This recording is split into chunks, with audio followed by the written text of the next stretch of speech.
Morning. Now, just a short sort of documentary type of video for my own use, really, but I thought, hell, I'll share it with you guys anyway.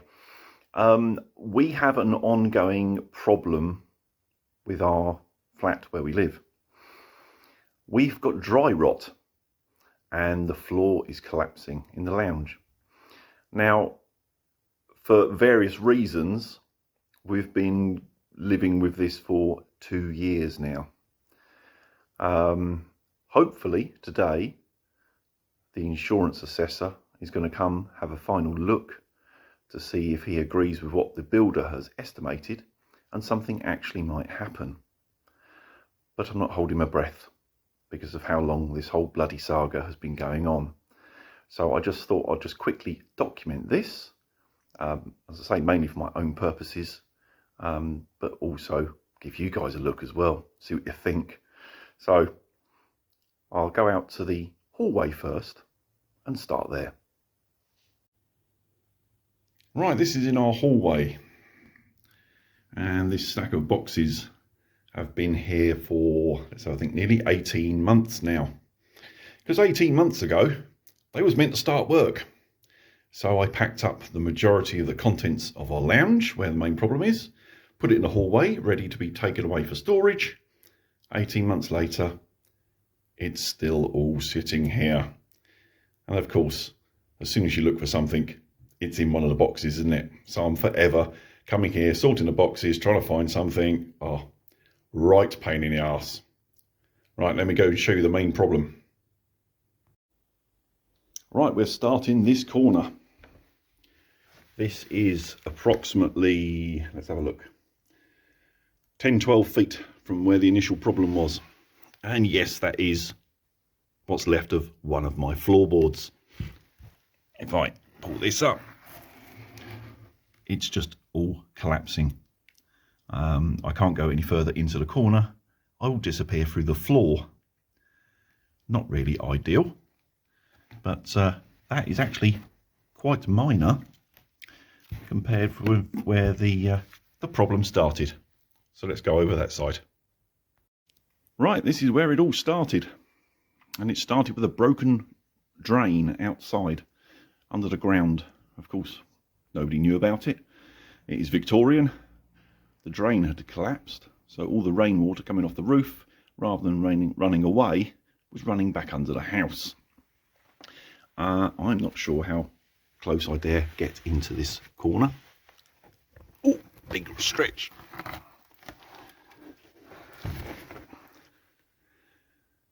As you can see, all the floorboards have just collapsed away because the joists have actually rotted. And of course, it's done in all the skirting.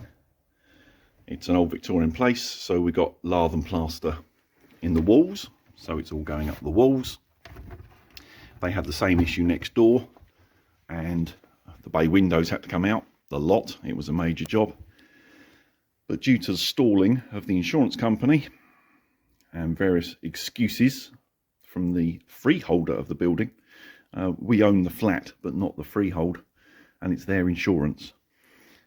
This is how we have been living for 2 years now, 2 years plus, with most of the contents of the lounge stripped out. The TV normally lives in there. It's had to come forward and stand on a little table so it doesn't disappear through the floor. Not an over exciting situation.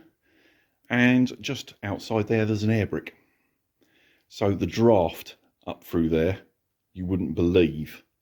In fact, I took a photograph of my little thermometer this morning, and at 9 o'clock in here with the central heating on, it was about like 11 or 12 degrees indoors. It's that bad that cold weather, night time, we sit under blankets with the heating on. Thank God I've got plenty of camping gear to keep me warm.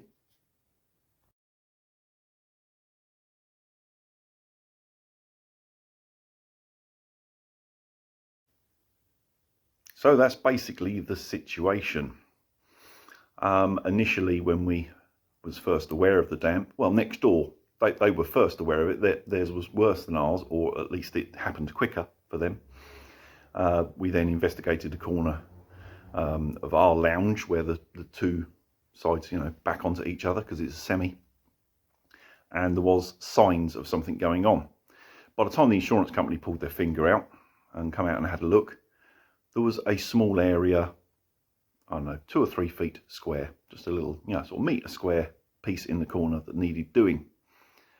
Due to the constant stalling on all fronts, by the time the builder actually got to come here and start work, it was about a year later.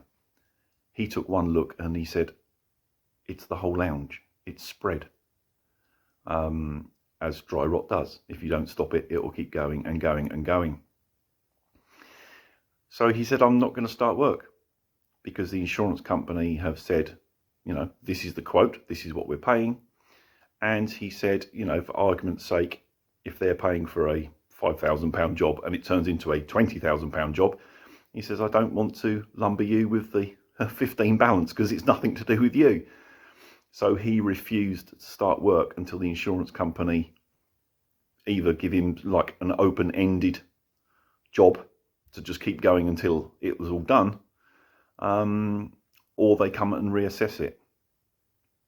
Stalling. 2 years down the line, they're coming to have a look today. The quotes are in. Builder's ready to go. I'm certainly ready for him to start.